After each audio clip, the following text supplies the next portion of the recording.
I left university that night after sending an email to my professors letting them know I'd had a death in the family.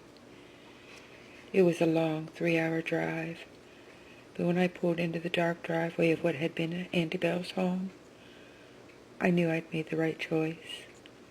Better to have someone who cared about her go in and preserve her memories than to let some stranger come in and dump it all in the trash.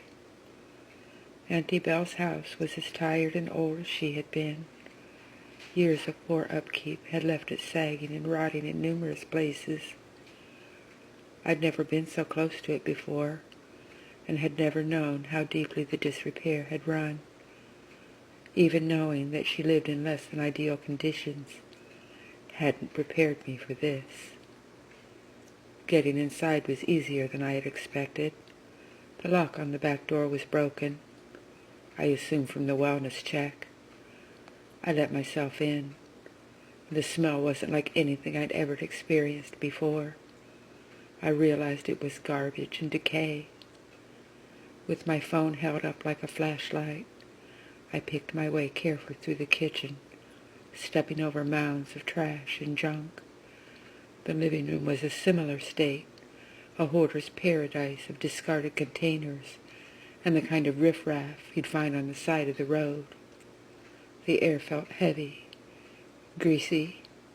I found it so difficult to breathe. "Jesus, Auntie," I said, and my voice was swallowed up by the dark. Everywhere I went was just more of the same, until I began to think that there really was nothing that Auntie Bells would have treasured. Her bedroom, the bathroom, the small guest room, all told the same story. A sad tale of an unhealthy woman who had let her mental illness run her life. Until I got to the attic. I tugged down the ladder, half expecting to be enveloped in a shower of trash, but it only opened into quiet darkness. I climbed up and poked my head into this small room. To my surprise, it was impeccably tidy. I finished ascending and flashed my light around with some confusion.